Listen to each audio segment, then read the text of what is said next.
Halo, Assalamualaikum warahmatullahi wabarakatuh. Terima kasih untuk yang sudah datang ke channel aku. Kalau belum subscribe, tolong jangan lupa di subscribe, kemudian bunyikan lonceng, dan jangan lupa kasih like serta komentar biar aku makin semangat ya. Penantian dalam cinta, episode 120.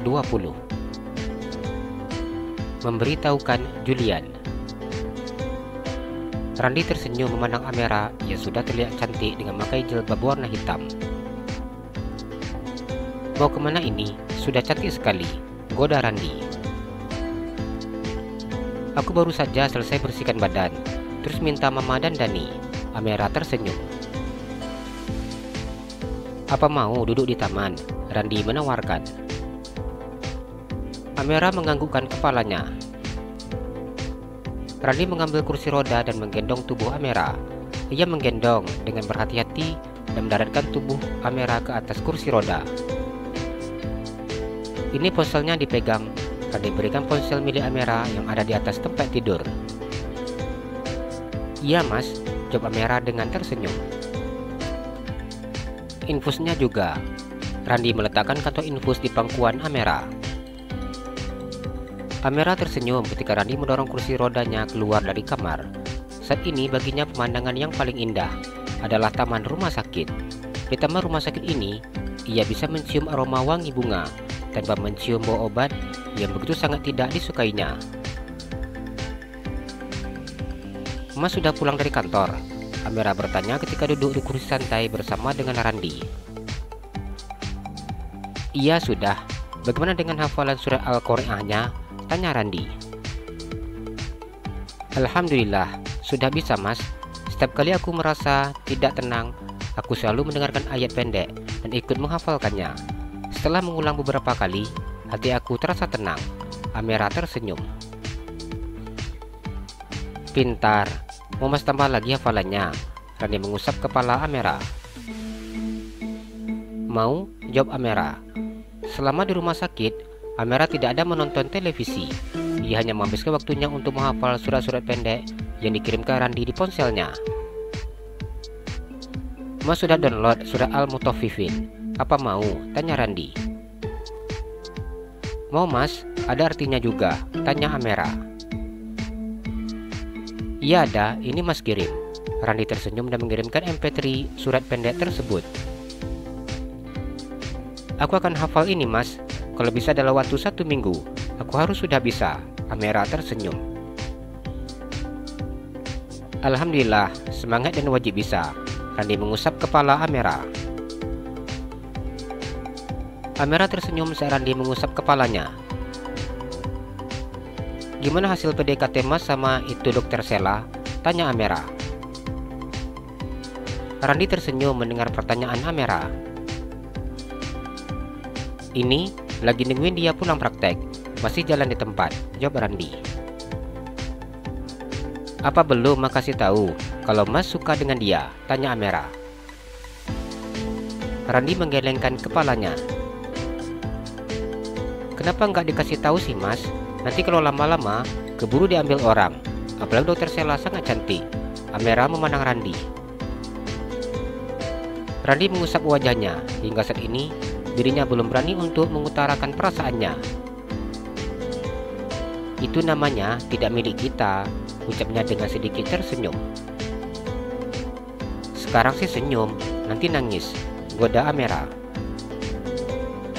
Randy tertawa mendengar ucapan Amira. Udah capek ya? Randy bertanya ketika dilihatnya Amira yang sudah mulai lemas. Amira menganggukkan kepalanya. Ayo mas antar ke kamar? Iya, jawab Amira. Ada 2 alasan mengapa Randy begitu senang datang ke rumah sakit ini. Alasan pertama, dirinya bisa mengunjungi Amira setiap hari. Dan alasan yang kedua, dirinya bisa menjemput dokter Sela pulang dari praktek. Kondisi Amira semakin menurun. Ia melakukan cuci darah rutin 1 minggu 3 kali. Setiap kali melakukan cuci darah bisa makan waktu 3 hingga 4 jam. Hal ini dilakukan karena ginjalnya sudah tidak berfungsi dengan baik. Setiap saat ia harus disuntik dengan berbagai jenis obat-obatan yang sebenarnya sudah tidak dapat lagi berfungsi untuk menyembuhkannya. Obat-obatan itu hanya untuk memperpanjang umurnya dan berharap bisa mengurangi rasa sakitnya. Ia harus bergantung dengan oksigen untuk membantu pernafasan. Selang infus yang selalu menempel di tangannya menjadi sumber tenaga untuk dirinya yang sudah tidak bisa makan. Terkadang Amera mengeluh sakit ketika perawat menyuntikkan obat melalui selang infusnya. Tangannya membengkak dan sakit setiap kali antibiotik disuntikkan dari selang infus. Setiap saat ia akan masuk ke ruangan ICU bila kondisinya menurun. Tubuhnya sudah semakin lemah dengan wajah yang memucat. Amera meneteskan air matanya ketika melihat Randi yang begitu setia menunggunya di rumah sakit, walaupun dia tahu bahwa pria itu hanya kasihan kepadanya. "Apa kamu ingin bertemu dengan Pak Julian?" Randi bertanya saat Amera berbaring di atas tempat tidur dengan hidung yang memakai selang oksigen. Amera memandangnya. "Tidak," jawabnya. Randi diam memandang wajah pucat Amera. Selama Amera di rumah sakit, tidak pernah terdengar olehnya Amera menanyakan tentang mantan suaminya. Randi diam memandangnya. Walaupun wanita itu tidak pernah meminta untuk bertemu dengan mantan suaminya, namun ia tahu bahwa wanita itu pasti sangat berharap bisa bertemu dengan Julian. "Apa ingatan Nafisa sudah kembali?" tanya Amera. "Belum. Saat ini Nafisa sedang hamil," jelas Randi. Amera tersenyum saat mendengar ucapan Randi. "Aku berharap bisa berjumpa dengannya, tapi itu tidak mungkin," ucapnya. Randi menganggukkan kepalanya. Melihat kondisi Amera saat ini, Randi memutuskan untuk memberitahukan kondisi Amera kepada Julian. Walau bagaimanapun, Randi berharap agar Amera bisa pergi dengan tenang. Randi datang ke ruangan Julian. Ia berencana untuk memberitahu tentang Amera. "Permisi, Pak," Randi berkata ketika ia buka pintu ruangan Julian. "Iya, masuk," jawab Julian. Randi masuk ke dalam ruangan Julian dan duduk di kursi yang ada di depan Julian. "Ada apa?" ucap Julian ketika Randi sudah duduk di depannya. Julian masih sibuk menatap monitor laptopnya. "Saya ingin beritahu tentang Amera," ungkap Randi. Julian memandang Randi saat dia mendengar nama Amera disebut.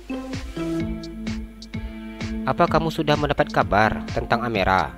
ucapnya yang menghentikan pekerjaannya. Randi menganggukkan kepalanya. "Apa dia sekarang sudah di dalam tahanan?" ucap Julian. Ada rasa lega saat Julian mendengar kabar Amera yang sudah ditemukan. "Saat ini Amera berada di rumah sakit," ucap Randi. "Rumah sakit jiwa," ucap Julian menatap asisten pribadinya. Randi diam. Dia kemudian menggelengkan kepalanya. "Amera ada di rumah sakit biasa," ucapnya. "Apa dia kecelakaan?" tanya Julian. "Tidak. Saat ini kondisinya sangat memprihatinkan. Amera menderita penyakit jantung dan juga ginjal. Kemungkinan usianya tidak panjang. Bila Bapak berkenan, cobalah lihat dia di rumah sakit. Siapa tahu dia hanya ingin menunggu Bapak untuk mengunjunginya. Setelah itu mungkin dia akan pergi," jelas Randi. Julian diam saat mendengar ucapan Randi. "Dia itu seorang artis. Dia begitu pandai berakting," ucapnya yang meragukan kondisi Amera. Bisa saja Amera hanya berpura-pura menderita penyakit parah agar dia bisa bebas dari jeratan hukum, pikirnya. "Amera itu bekerja di supermarket di depan kantor kita," ucap Randi. Julian begitu sangat kaget saat mendengar ucapan Randi. "Maksud kamu?" ucapnya. "Amera bekerja di supermarket yang ada di depan kantor kita. Dia memakai identitas palsu dengan penampilan yang berbeda, sehingga tidak akan ada yang mengenalinya." Randi menceritakan semuanya kepada Julian.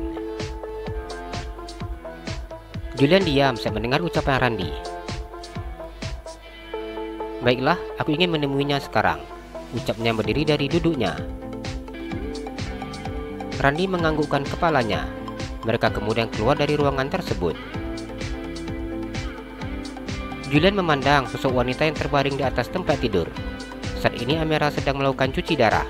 Wanita itu sedang berbaring di atas tempat tidur dengan infus yang menempel di tangannya dan selang oksigen. Begitu banyak selang yang terlihat, dan Julian tidak mengetahui fungsinya. "Berapa lama melakukan ini?" tanya Julian. "Memakan waktu 3 hingga 4 jam, jelas Randy." "Berapa kali dia melakukan hal itu?" ucapnya. "Sekarang sudah 1 minggu 3 kali, jawab Randy. Julian diam saat mendengar ucapan asisten pribadinya. "Saat cuci darah, Amira dalam keadaan sadar, dan Bapak bisa masuk ke dalam untuk berbicara dengannya," ucap Randy. "Apa kamu yakin?" tanya Julian. "Iya Pak, saat cuci darah dia akan dibebaskan untuk makan apa saja yang dia mau.